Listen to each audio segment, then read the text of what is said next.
आओ बच्चों तुम्हें दिखाओ झांकी हिंदुस्तान की जिस मिट्टी से तुम। Hello and welcome to this new lecture of electrochemistry. मैं आपका अपना आकाश मिश्रा। आज के इस लेक्चर में बेटा हम लोग पढ़ने जा रहे हैं इलेक्ट्रोकेमिस्ट्री का जो बचा कुचा पोर्शन था वो। ठीक है। पहले लेक्चर्स में हम लोगों ने कुछ बेसिक इंफॉर्मेशन ली थी कि इलेक्ट्रोकेमिस्ट्री होती क्या है एक्चुअल में। इलेक्ट्रोकेमिस्ट्री में हम लोगों ने voltaic cell, galvanic cell, electrolytic cell, electrochemical cell, इन सब के बारे में डिस्कस किया था। डेनियल सेल का स्ट्रक्चर बनाया था, किस तरीके से डेनियल सेल में क्या वोल्टेज आता है, कौन से इलेक्ट्रोड्स होते हैं, कौन कौन से इलेक्ट्रोलाइट्स का इस्तेमाल हम लोग करते हैं। इन सब चीजों के बारे में हम लोगों ने बेसिक इंट्रोडक्शन लिया था। बट पिछले लेक्चर्स में इत्तेफाकन हम लोग इलेक्ट्रोलाइटिक सेल तक नहीं पहुंच पाए थे, तो आज के इस लेक्चर में हम वो सारी चीजें कंप्लीट करेंगे। चलिए, अब इलेक्ट्रोकेमिस्ट्री स्टार्ट करने से पहले मैं चाहूंगा कि थोड़ा सा रिवीजन अगर आपको पिछले टॉपिक्स का करा दिया जाए तो मेरे ख्याल से वो मच बेटर होगा। अगर पिछले टॉपिक का रिवीजन करा दिया जाए तो वो ज्यादा बेटर होगा। तो पिछले टॉपिक में हम लोगों ने बेसिकली क्या क्या पढ़ा था, एक ब्रीफ ले लेते हैं। सबसे पहला पॉइंटर हम लोगों ने जो नोट किया था ये था कि भाई इलेक्ट्रोकेमिस्ट्री होती क्या है। ठीक है। उसमें मैंने आपको इस वर्ड को तोड़ के भी बताया था कि इलेक्ट्रो क्या है और दूसरा केमिस्ट्री क्या चीज होती है। ठीक है। इसके बारे में एक इंफॉर्मेशन मिली थी आपको। इलेक्ट्रो का मतलब होता है anything which is related to electricity. Chemistry anything that is related to chemical energy या केमिकल चेंजेस, केमिकल रिएक्शंस, इसे केमिस्ट्री कहते हैं।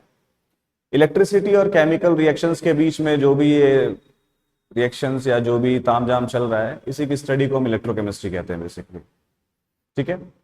अच्छा, अब हमारे पास दो तरह के चांसेस बन सकते हैं। पहला चांस ये हो सकता है कि कोई भी केमिकल रिएक्शन हो रहा हो और वो केमिकल रिएक्शन स्पॉन्टेनियस होना चाहिए जिससे एनर्जी रिलीज हो सके। ठीक है। और उस स्पॉन्टेनियस केमिकल रिएक्शन से निकलने वाली एनर्जी को हम कन्वर्ट कर देते हैं किसमें, इलेक्ट्रिसिटी में। और ऐसे सेल का नाम हम दे देते हैं क्या भैया, वोल्टेइक या फिर गैल्वेनिक सेल। ठीक है।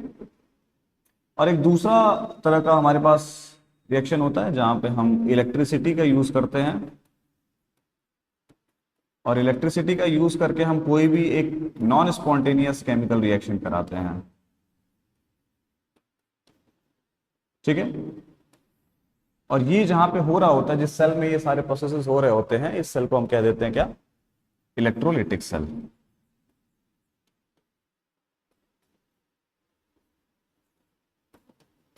Electrolytic cell. और फिर मैंने बताया था भैया ये दोनों जो सेल होते हैं इन दोनों को एक साथ मिला के हम क्या कह देते हैं, इलेक्ट्रोकेमिकल सेल।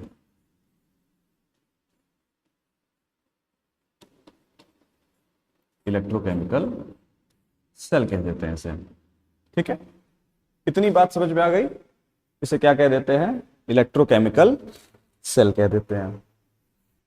अब इसी इलेक्ट्रोकेमिकल सेल की जब हम स्टडी करते हैं बेटा, जब हम इसी इलेक्ट्रोकेमिकल सेल की स्टडी करते हैं तो इसी की स्टडी को हम क्या कह देते हैं, इसी को स्टडी को हम कह देते हैं इलेक्ट्रोकेमिस्ट्री, या फिर हम कह देते हैं electrochemistry is the branch of chemistry in which we have to deal with electrochemical cell, or we have to deal where chemical reaction is changing to electrical reaction या फिर electrical energy and the electrical energy is changing to chemical reaction। आगे बात समझ में। अब मुद्दा ये उठता है कि भैया ये जो पॉइंटर्स मैंने दोबारा से रिवाइज कराए, ये रिवाइज मैंने कराया क्यों है। बेसिकली रिवीजन इसलिए हुआ है क्योंकि मुझे ये जानना है कि ये इलेक्ट्रोलिटिक सेल होता क्या है रियलिटी में। इलेक्ट्रोलिटिक सेल जहां पे इलेक्ट्रिसिटी का यूज करके कोई भी non spontaneous chemical reaction, non spontaneous chemical reaction का मतलब ये है ऐसे केमिकल रिएक्शंस जो रिएक्शंस खुद ब खुद नहीं होना चाह रहे हैं। ठीक है। ऐसे रिएक्शंस को कराने के लिए मुझे अपनी तरफ से एनर्जी प्रोवाइड करनी पड़ेगी। ऐसे रिएक्शंस को हम कहते हैं नॉन स्पॉन्टेनियस रिएक्शन। अब नॉन स्पॉन्टेनियस रिएक्शंस हैं, इसीलिए मुझे इलेक्ट्रिसिटी प्रोवाइड करनी पड़ रही है। इलेक्ट्रिसिटी प्रोवाइड करा के हम वो रिएक्शन करा देंगे, ठीक। और ऐसे ही अपरेटस को, ऐसे सिस्टम को, ऐसे सेल को हम कह देते हैं क्या? Electrolytic cell. चलिए आइए, तो सबसे पहला टॉपिक है हमारा electrolytic cell. Electrolytic cell is the cell in which electrical energy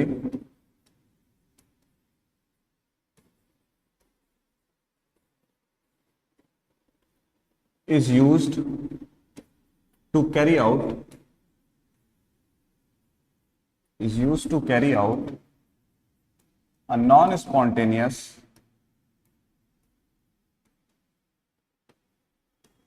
chemical reaction, non spontaneous chemical reaction, ठीक है। इलेक्ट्रोलिटिक सेल कुछ ऐसा सेल होता है जहां पे हम लोग इलेक्ट्रिकल एनर्जी का इस्तेमाल करके एक कोई नॉन स्पॉन्टेनियस केमिकल रिएक्शंस को अंजाम देते हैं। आगे बात समझ में? अब इसको समझेंगे कैसे? इसको समझेंगे कैसे कि कहां पे ऐसा होता है कि हमें जो है नॉन स्पॉन्टेनियस रिएक्शंस कराने की जरूरत पड़ जाती है। तो इसमें पहले जाने से पहले, ठीक है, थोड़ा सा एनसीईआरटी के कुछ डायग्राम्स है हमारे पास, 2-3 डायग्राम है, उसको थोड़ा सा डिस्कस कर लेते हैं। उसके बाद फिर हम लोग इलेक्ट्रोलिटिक सेल के ऊपर अच्छे से डिस्कशन करेंगे, ठीक है। एनसीईआरटी का ये सबसे पहला डायग्राम देखिए, एनसीईआरटी का ये सबसे पहला डायग्राम देखिए। इस डायग्राम में आपके पास एक डैनियल सेल रिप्रेजेंट किया गया है और इस डैनियल सेल में आपके पास 2 कंटेनर हैं, ठीक है। बेसिकली अगर इसको बनाया जाए, चलिए बना के भी देख लेते हैं। हमारे पास भाई 2 तरह के कंटेनर हैं, और इन दोनों कंटेनर्स में मैंने अलग अलग इलेक्ट्रोलाइट्स को फिल कर दिया। फर्स्ट वाले में मैंने फिल कर दिया ZnSO4, और सेकेंड जो है हमारे कंटेनर है उसमें हमने फिल कर दिया क्या? कॉपर सल्फेट CuSO4, ठीक है। ये सारी चीजें मैंने पिछले लेक्चर्स में डिस्कस की थी। अब कंटेनर नंबर 1 में हमारे पास एक रॉड लगी हुई है, ये रॉड हमारी जिंक की है, या फिर इसको हम जिंक इलेक्ट्रोड कह देंगे। और दूसरा कंटेनर में जो रॉड मैंने लगा रखी है वो रॉड हमारी कॉपर की है, इसलिए हम कह देंगे कॉपर इलेक्ट्रोड, ठीक है। अच्छा, अब मैंने यहाँ पे रिएक्शंस भी आप लोगों को बताया था कि कौन कौन से रिएक्शन यहाँ चलेंगे। जो पहला कंटेनर होगा, पहले कंटेनर में मैंने बताया था कि भाई जिंक का ऑक्सीडेशन होगा, यानी कि Zn चेंज होगा किसमें? Zn2+ में, और 2 इलेक्ट्रॉन रिलीज करेगा। और इसी इलेक्ट्रॉन को रिलीज करने की वजह से हमारा ये जो रॉड है, इस रॉड के ऊपर निगेटिव चार्ज आ जाता है। कैसा चार्ज आ जाता है? निगेटिव चार्ज आ जाता है, और हम इस रॉड को एनोड कह देते हैं, ठीक है। इस रॉड को हम कह देंगे एनोड। आगे बात समझ में? अच्छा, नेक्स्ट में हम देखेंगे भाई, अच्छा देखो भाई, सॉल्ट ब्रिज तो लगाना ही छूट गया, सॉल्ट ब्रिज पहले लगा लेते हैं। चलो, ये रहा हमारा सॉल्ट ब्रिज, क्योंकि भाई इसके बगैर काम नहीं चलेगा। ये रहा हमारा सॉल्ट ब्रिज, ठीक है। सर्किट को कंप्लीट भी करना पड़ेगा, सर्किट को कंप्लीट भी कर दे, और कंप्लीट करके एक वोल्ट मीटर लगा दे, जिससे हमको ये पता चल सके कि भाई ये जो हमने सेल बनाया है, इस सेल का वोल्टेज कितना आ रहा है, ठीक है। तो इसके लिए जरूरी ये हो जाता है कि भाई वोल्ट मीटर हम लगाए रखें। नेक्स्ट स्टेप में मैंने बताया था कि भैया यहां पे क्या हो रहा होगा, यहां पे जो कॉपर आयन है, यहां पे कॉपर आयन यानी कि Cu2+, अब पूछोगे Cu2+ कहां से आ रहा होगा? Cu2+, ये जो CuSO4 है यहां से टूटेगा, Cu2+, और यहां पे SO4 2- में, ठीक है। अब ये Cu2+ क्या करेगा? 2 इलेक्ट्रॉन को एक्सेप्ट करेगा। पूछोगे भैया 2 इलेक्ट्रॉन आया कहां से? तो ये जो इलेक्ट्रॉन यहाँ पे आपके इकट्ठे हो रहे थे ना रॉड पे, ये इलेक्ट्रॉन्स यहाँ से चलना शुरू करते हैं और ये इलेक्ट्रॉन चल के किधर आ जाते हैं, कैथोड की तरफ आ जाएंगे।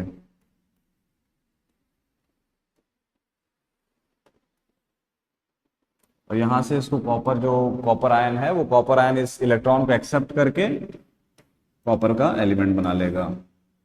आगे बात समझ में? तो बेसिकली ये स्टेप्स यहां पे चल रही थी। अब अगर पूछा जाए कि भाई इसका वोल्टेज कितना आ रहा था, तो सर इसका वोल्टेज लगभग लगभग 1.1 वोल्ट्स के अराउंड आ रहा था। कितना आ रहा था? वोल्टेज आ रहा था इसका 1.1 वोल्ट के अराउंड आ रहा था। ठीक है, सारी बातें समझ में आ रही है। वोल्टेज 1.1 के अराउंड आ रहा था। हमें क्या करना है, हमें ये जो वोल्ट मीटर है ना, इस वोल्ट मीटर को हटाना है और इस वोल्ट मीटर की जगह हम अपना खुद का एक बैटरी लगा देते हैं।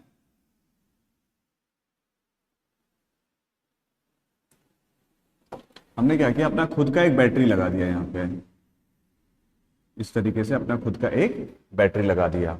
अब चूंकि ये वाला प्लेट हमारा नेगेटिव था, इसीलिए हमने बैटरी का जो नेगेटिव साइड है उसको यहां पे रिप्रेजेंट किया है, और ये वाला जो हमारा प्लेट था, कैथोड था, ये पॉजिटिव था, तो हमने यहाँ पे पॉजिटिव प्लेट रिप्रेजेंट की है। इसका सिंबल ये है माइनस और ये प्लस। ये मेरा खुद का सेल है। ये जो सेल मैंने बनाया है, ये जो डैनियल सेल बना है, उसको पूरे को ना रिप्रेजेंट करके, बल्कि मैंने यहाँ पे एक छोटा सा रिप्रेजेंटेशन दे दिया है। ठीक है, अच्छा अब क्या करेंगे, अब हम लोग एक अपनी तरफ से बाहर से एक एक्सटर्नल बैटरी लगा देंगे, जिसका वोल्टेज स्टार्टिंग में तो अभी बहुत कम होगा, जिसका जो वोल्टेज होगा स्टार्टिंग में बहुत कम होगा। ठीक है, तो हमने क्या किया भाई, अपनी तरफ से हम क्या करेंगे, एक बैटरी लगा देंगे और बैटरी का कलर चेंज करके येलो कर दे क्या?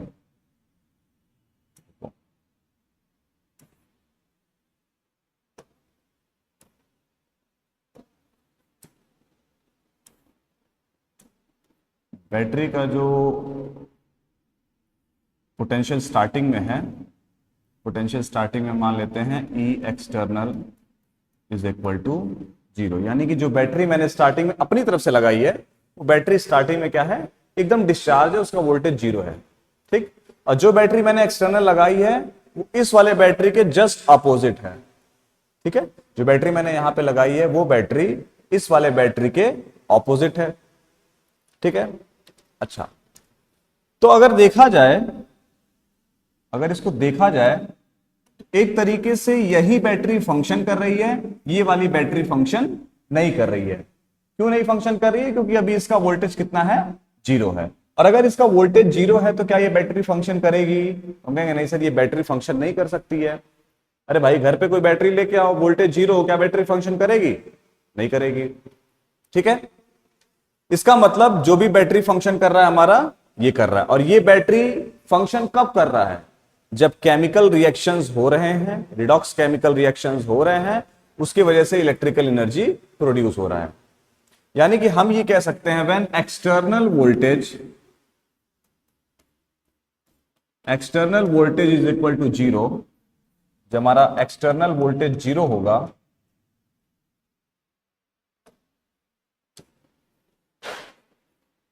E external is equal to 0, उस वक्त कौन सा प्रोसेस हो रहा होगा?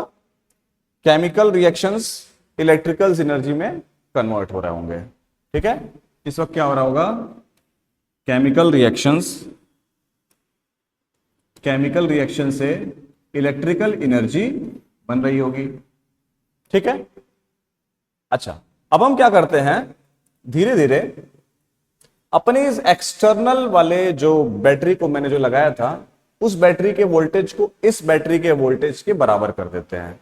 यानी जो ये जो एक्सटर्नल बैटरी है और जो हमारा डैनियल सेल का जो वोल्टेज है, उन दोनों वोल्टेज को क्या करते हैं, इक्वल कर देते हैं। ऐसा करने पे क्या होगा, देखो इसका वोल्टेज भी मैंने कर दिया 1.1। 1.1 इसलिए किया क्योंकि हमारा ये जो डेनियल सेल था इसका भी वोल्टेज 1.1 वोल्ट था। ठीक है, जो कि हमने पिछले लेक्चर्स में पढ़ा था कि इसका वोल्टेज कितना होता है, 1.1 वोल्ट होता है। अब मुझे एक बात बताओ, दोनों बैटरी ऑपोजिट डायरेक्शन में, ये पोटेंशियल लगा रहा है इस तरफ, ये पोटेंशियल लगा रहा है इस तरफ, यानी कि मैं इधर धक्का दे रहा हूं 1.1 वोल्ट से, मुझे कोई ऑपोजिट साइड से धक्का दे रहा है 1.1 वोल्ट से। ठीक है, तो क्या कोई भी मूवमेंट होगी, क्या कोई भी मूवमेंट होगा वहां पे? जैसे सपोज करो कि मेरे सामने मेरे ही जैसा एक इंसान खड़ा हो जाए, मैं भी उसको 10 न्यूटन से फोर्स लगाऊं, वो भी मुझे 10 न्यूटन से फोर्स लगाए, क्या कोई भी मूवमेंट होगी? हम कहेंगे नहीं सर, ऑब्वियसली कोई भी मूवमेंट नहीं होगी। क्यों? क्योंकि जो फोर्स लग रही है उसके मैग्नीट्यूड सेम है और डायरेक्शंस एक दूसरे के ऑपोजिट हैं, और डायरेक्शंस ऑपोजिट होने की वजह से कोई भी मूवमेंट पॉसिबल नहीं हो पाएगी। सेम केस यहां पे भी है। ये जो इंटरनल बैटरी है, इस बैटरी का जो वोल्टेज है वो है 1.1 वोल्ट, और जो एक्सटर्नल बैटरी मैंने ऑपोजिट डायरेक्शन में लगाई है उसकी भी वोल्टेज कितनी है, 1.1। यानी कि इस वक्त कोई भी करंट का फ्लो हमारे सिस्टम में नहीं हो रहा होगा। ठीक है, ना ही केमिकल रिएक्शन से कोई भी इलेक्ट्रिकल एनर्जी बन रही होगी, ना ही एक्सटर्नल एनर्जी से कोई भी केमिकल रिएक्शन हो रहा होगा। ठीक है, यानी कि दोनों तरफ करंट फ्लो नहीं हो रहा होगा। ऐसे सेल को हम कहते हैं नल सेल। जब E external is equal to E internal, उस वक्त कोई भी रिएक्शन नहीं हो रहा होगा, नो करंट फ्लो। आगे बात समझ में? उस वक्त कोई भी करंट फ्लो नहीं हो रहा होगा, और जब कोई भी करंट फ्लो नहीं होता है उस वक्त इस सेल को हम कह देते हैं नल सेल। आगे बात समझ में? तो मैंने दो सेल के बारे में डिस्कशन कर लिया। पहला सेल हमारा ये था जहां पे एक्सटर्नल जो बैटरी थी उसका वोल्टेज 0 था। उस वक्त हमारे डेनियल सेल का जो बैटरी था वही फंक्शन कर रहा था, यानी कि केमिकल रिएक्शन से इलेक्ट्रिकल एनर्जी बन रही थी। ठीक है, करंट फ्लो हो रहा था। ठीक है, दूसरे केस में हमने एक्सटर्नल बैटरी का जो वोल्टेज है उसको इंटरनल बैटरी के वोल्टेज के बराबर कर दिया। इतना करने के दौरान कोई भी करंट का फ्लो नहीं होगा, और फ्लो नहीं होगा अगर करंट, तो हम कह देंगे भैया ऐसे सेल का नाम हम रख देंगे नल सेल। ठीक है, अच्छा अब मुझे एक बात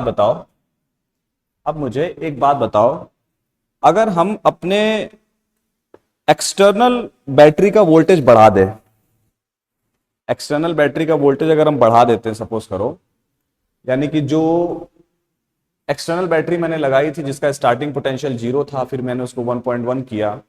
अब अगर मैं इसका वोल्टेज 1.1 से बढ़ा के और ज्यादा कर दूं, सपोज करो मैंने 10 कर दिया, 20 कर दिया, कुछ भी कर दिया, बस इंटरनल वाले बैटरी से इसका पोटेंशियल ज्यादा कर दिया, उस दौरान क्या होगा? उस दौरान रिएक्शन उल्टा होना शुरू हो जाएगा। मानते हो नहीं बात? उस दौरान क्या होगा? उस दौरान करंट जो है ऑपोजिट डायरेक्शन में चलना शुरू हो जाएगा। पहले करंट इसके फेवर में था, इस डेनियल सेल के फेवर में था, अब करंट किससे रेगुलेट होगा? हमारे एक्सटर्नल बैटरी के ऊपर डिपेंड करेगा कि करंट अब किस डायरेक्शन में चले। समझ में आ गई बात? अच्छा, तो हम कह सकते हैं भाई when E external is greater than E internal, उस वक्त क्या होगा? उस वक्त इलेक्ट्रिकल एनर्जी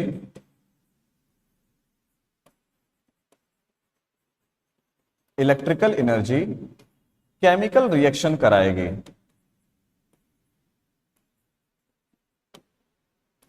केमिकल रिएक्शन कराएगी।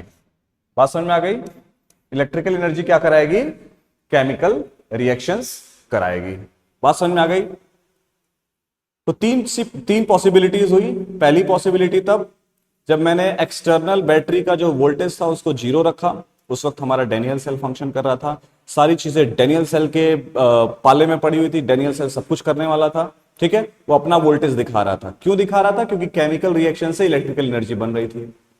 सेकेंड केस में मैंने क्या किया, जो एक्सटर्नल बैटरी लगाया था उस एक्सटर्नल बैटरी का वोल्टेज इंटरनल बैटरी के वोल्टेज के बराबर कर दिया, दैट इज 1.1 वोल्ट के बराबर कर दिया। इस केस में कोई भी करंट किसी भी डायरेक्शन में फ्लो नहीं होगी, ना ही केमिकल रिएक्शन से इलेक्ट्रिकल एनर्जी बनेगी, ना ही इलेक्ट्रिकल एनर्जी से कोई भी केमिकल रिएक्शन होगा। और थर्ड केस में मैंने क्या किया, एक्सटर्नल बैटरी के वोल्टेज को इंटरनल वोल्टेज से बढ़ा के ज्यादा कर दिया, उस केस में रिएक्शंस उल्टी हो जाएंगी। अब इलेक्ट्रिकल एनर्जी केमिकल रिएक्शन कराएगी, और कौन सी केमिकल एनर्जी, कौन सी chemical reaction? Opposite chemical reaction, यानी कि नॉन स्पॉन्टेनियस केमिकल रिएक्शन। यानी कि जो रिएक्शन पहले हो रहा था, यानी कि Zn चेंज हो रहा था, Zn2 प्लस प्लस 2 इलेक्ट्रॉन में Cu2 प्लस 2 इलेक्ट्रॉन को लेके कॉपर बन रहा था। अब क्या होगा, अब ये रिएक्शन उल्टी पड़ जाएगी, और रिएक्शंस क्या होंगे? रिएक्शन हो जाएगा Zn2 plus plus 2 electron change to Zn, और यहां पे Cu change to Cu2 plus plus 2 electron. बात समझ में आ गई? यानी जो यहां पे रिएक्शंस हो रही थी, ये रिएक्शंस डायरेक्टली ऑपोजिट हो जाएंगी, और ऑपोजिट होने की वजह से non spontaneous chemical reactions start हो जाएंगी।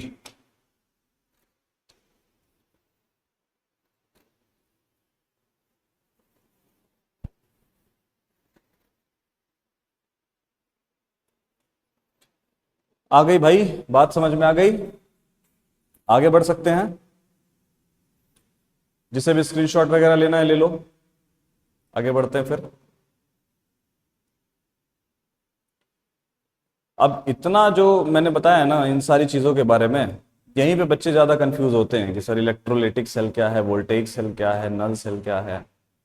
इसमें कंफ्यूज होने की जरूरत नहीं है, ठीक है। चीजों को एक दो बार रिवाइज करोगे, अपने आप खुद ब खुद ये सारी चीजें अपने आप क्लियर हो जाएंगी। बहुत ज्यादा पैनिक होने की जरूरत नहीं है, ठीक है। चले भाई आगे बढ़ जाए, चले। अब एनसीईआरटी के डायग्राम को भी देख लेते हैं, क्योंकि एनसीईआरटी में यही डायग्राम दिया हुआ है, इसको समझेंगे, ठीक है। सबसे पहला डायग्राम हमारे वोल्टेइक सेल का है, या फिर बात करें डैनियल सेल का है, ठीक है। इस डायग्राम को ध्यान से देखते हैं बेटा। इस डायग्राम में आपके पास दो कंटेनर है। इस कंटेनर में ZnSO4 है, दूसरे कंटेनर में आपके पास कॉपर सल्फेट है, ठीक है। सेम वही चीजें, जिंक की रॉड लगी हुई है, नेगेटिव प्लेट है, कॉपर की रॉड लगी हुई है, पॉजिटिव प्लेट है, ठीक है। इसको मैंने एनोड बोल दिया, इस वाले इलेक्ट्रोड को मैंने कैथोड बोल दिया, ठीक है। अब चूंकि ये नेगेटिव प्लेट है और ये पॉजिटिव प्लेट है, तो आपको पता है करंट कहां से कहां फ्लो करती है? पॉजिटिव प्लेट से नेगेटिव प्लेट में फ्लो करती है। तो करंट हमारी इस डायरेक्शन में फ्लो कर रही है, ठीक है। बैटरी मैंने देखो इस तरीके से रिप्रेजेंट कर दिया, जो कि मैंने पिछले वाले स्लाइड में दिखाया था आप सभी को, ठीक है। देख लो, ये पिछले वाले स्लाइड में मैंने आपको रिप्रेजेंट किया था, ये बैटरी, इधर नेगेटिव प्लेट, इधर पॉजिटिव प्लेट, ठीक है। अच्छा, एक्सटर्नल बैटरी मैंने जो लगाया है, एक्सटर्नल बैटरी का वोल्टेज क्या है? अभी 1.1 से कम है, या फिर यूं मान लो अभी वोल्टेज उसका कितना है? 0 वोल्ट है। वोल्टेज कितना है इसका? 0 वोल्ट है, ठीक है। इसका वोल्टेज कितना है? 0 वोल्ट, ठीक है। एक्सटर्नल बैटरी जो लगाई है, एक्सटर्नल बैटरी का वोल्टेज कितना है? अभी 0 वोल्ट है, और 0 वोल्ट है तो करंट हमारे किसके फेवर में है? हमारे डैनियल सेल के फेवर में है। अब एनसीईआरटी का स्टेटमेंट देखो क्या कह रहा है, when E external is less than 1.1 volt, यानी कि एक्सटर्नल बैटरी जो मैंने अपनी तरफ से लगाई है उसका वोल्टेज अभी 1.1 वोल्ट से कम है, हम अपने फायदे के लिए उसको 0 मान लेते हैं। Electrons flow from zinc rod to copper rod, electron zinc से लेके कॉपर की तरफ फ्लो कर रहे हैं, and hence current flows from copper to zinc, और जो करंट है वो कॉपर से जिंक की तरफ फ्लो हो रही है। अब यहां पे कई बच्चे कंफ्यूज हो जाते हैं कि सर ऐसा क्यों हो रहा है? अरे भाई, जिस तरफ इलेक्ट्रॉन जाता है उसी के ऑपोजिट डायरेक्शन में करंट बहती है, ये हमेशा ध्यान रखना, ठीक है। मैं सपोज करो इलेक्ट्रॉन हूं, तो मैं अगर इधर जा रहा हूं तो करंट हमारी इस डायरेक्शन में जा रही है, ठीक है। आगे बात समझ में? अच्छा, रिएक्शन क्या हो रही है? जिंक डिसॉल्व्स एट एनोड, यानी कि जिंक जो है एनोड पे डिसॉल्व हो रहा है, जिंक टूट रहा है। यहां पे रिएक्शन चल रही है, Zn change to Zn2 plus plus 2 electron, ठीक है। जिंक डिसॉल्व हो रहा है। Copper deposits at the cathode, और यहां पे क्या हो रहा है? यहां पे Cu2 प्लस आयन 2 इलेक्ट्रॉन को लेके Cu का फॉर्मेशन कर रहा है। और मैंने बताया भी था कि ये वाली जो रॉड होगी थोड़ी सी क्या हो जाएगी? पहले के कंपैरिजन में थिक हो जाएगी। ये वाली रॉड पहले के कंपैरिजन में थिन हो जाएगी और पतली हो जाएगी। आगे बात समझ में? चलिए आ जाते हैं अपने नेक्स्ट स्लाइड पे। इस पे देखो भाई, ये दूसरा वाला हमारा वो है, क्या बोलते हैं, कंडीशन, दूसरी कंडीशन है ये। और दूसरे कंडीशन में क्या था, मैंने एक्सटर्नल वोल्टेज को इंटरनल वोल्टेज के बराबर कर दिया था। ठीक है, क्या किया था, एक्सटर्नल वोल्टेज को इंटरनल वोल्टेज कितना था हमारा 1.1 वोल्ट, यानी कि एक्सटर्नल वोल्टेज को मैंने इंटरनल वोल्टेज के बराबर कर दिया। और उस केस में मैंने बताया था कोई भी करंट का फ्लो नहीं होगा, क्यों, क्योंकि दोनों तरफ से लगने वाले फोर्सेस या फिर दोनों तरफ से लगने वाली एनर्जी क्या है, इक्वल अमाउंट में है। ठीक है, तो उस वक्त देखो करंट क्या है, इस वक्त करंट का फ्लो 0 है। ठीक है, when E external is equal to 1.1 volt, no flow of electrons और करंट, कोई भी इलेक्ट्रॉन का फ्लो नहीं होगा, कोई भी करंट का फ्लो नहीं होगा। ठीक है, और कोई भी केमिकल रिएक्शंस भी प्रोसीड नहीं करेंगी। ठीक है, कोई भी केमिकल रिएक्शन प्रोसीड नहीं करेगी इस केस में। बात समझ में आ गई?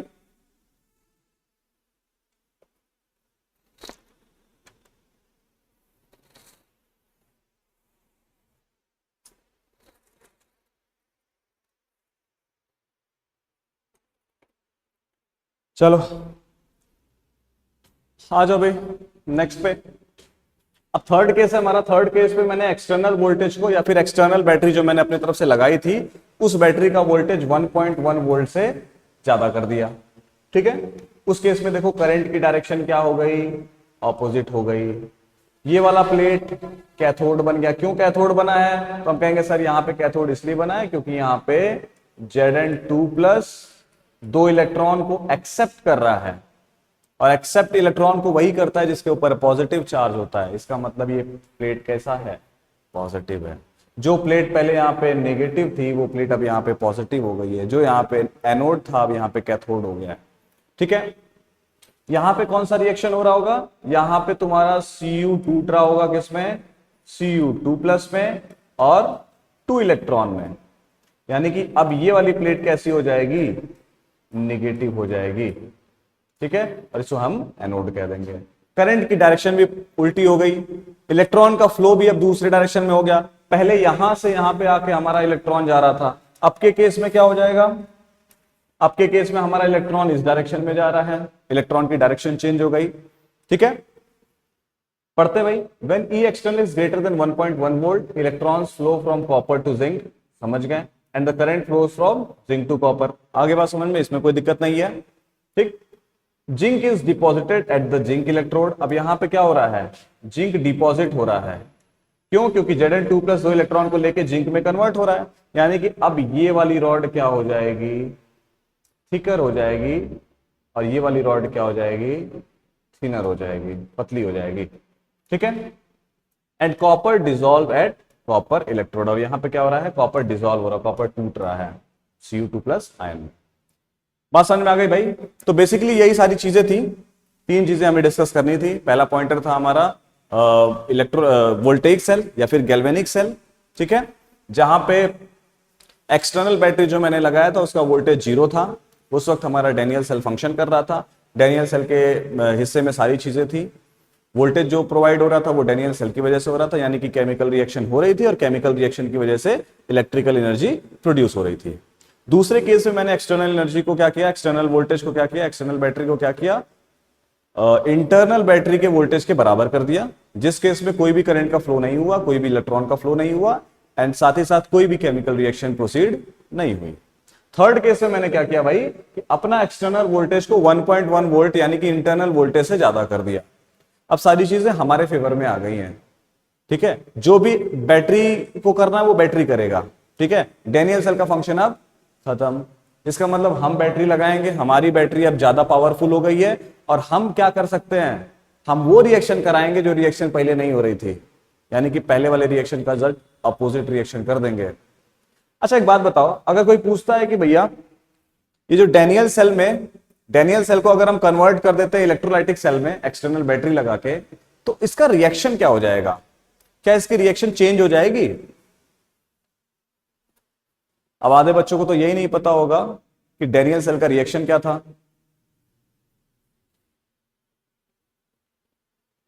ये दिखा भाई, ये आप लोगों ने ध्यान दिया, ध्यान से देखो, स्टार्टिंग में ही ये रिएक्शन लिखी हुई है, Zn कहां गया भाई, Zn change to Zn2 plus and Cu2 plus is changing to Cu। ठीक है, ये हमारे डेनियल सेल का रिप्रेजेंटेशन है। क्या है? डेनियल सेल का रिप्रेजेंटेशन, या फिर हम यू कहें कि रिएक्शन है। ठीक है, रिएक्शन इक्वेशन है। ठीक है, डेनियल सेल की रिएक्शन इक्वेशन क्या है? Zn plus Cu2 plus is changing to Zn2 plus plus Cu। अब अगर हम इसको कन्वर्ट कर दे रहे हैं किसमें? इलेक्ट्रोलिटिक सेल में। अगर हम इसको कन्वर्ट कर दे रहे हैं इलेक्ट्रोलिटिक सेल में, उस केस में हमारे पास जो रिएक्शन हो जाएगी जस्ट ऑपोजिट हो जाएगी। यानी कि अब हो जाएगा Zn2 प्लस, और यहां पे लिख दो भाई copper is changing to Cu2 plus plus Zn। आगे बात समझ में?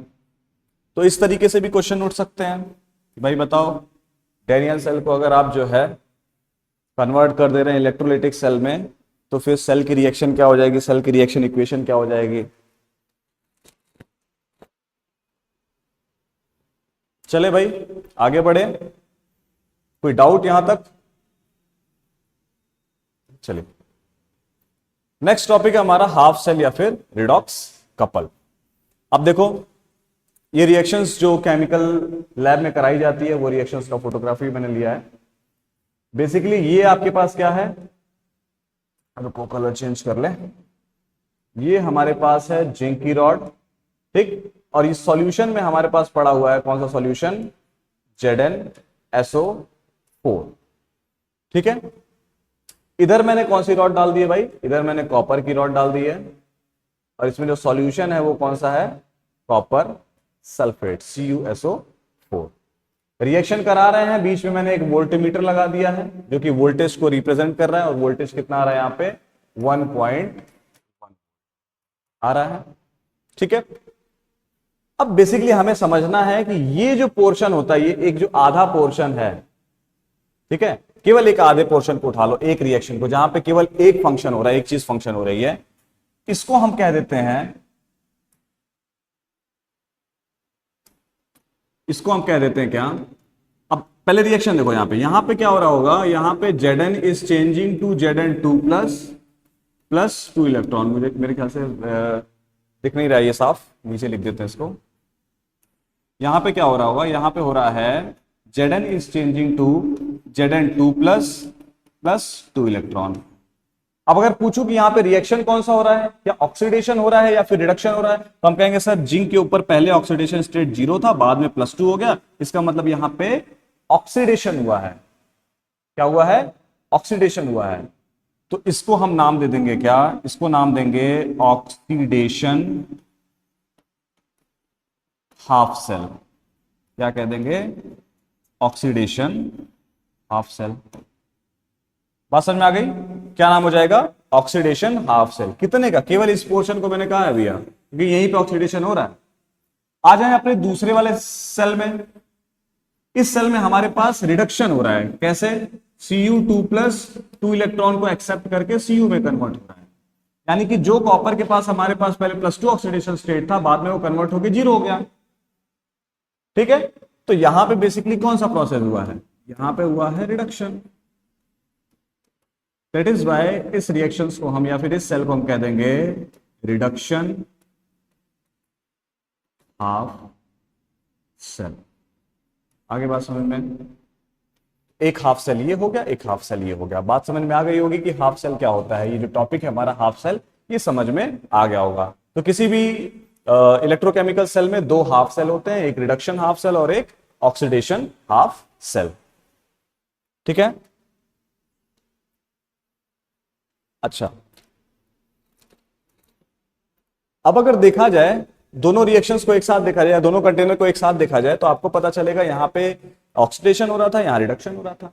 यानी एक साथ मिला के क्या हम इसको रिडॉक्स कपल नहीं कह सकते हैं? Redox couple. ठीक है, क्या कह देंगे इसको हम? इसे हम कह देंगे रिडॉक्स कपल। आगे बात समझ में? चलिए अब जरा सा डेफिनेशन देख लेते हैं जो एनसीईआरटी में दिया है।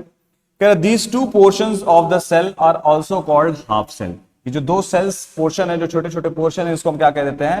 हाफ सेल कह देते हैं, या फिर इसी को रिडॉक्स कपल भी कह देते हैं। ठीक है। द कॉपर इलेक्ट्रोड में be called as the reduction half cell. ठीक है, कॉपर वाले इलेक्ट्रोड को हम क्या कह देंगे, reduction half cell. And the zinc electrode is called the oxidation half cell. और ये वाला जो रिएक्शन है या फिर ये सेल है, इसको हम क्या कह देंगे, ऑक्सीडेशन हाफ सेल। आगे बात समझ में है?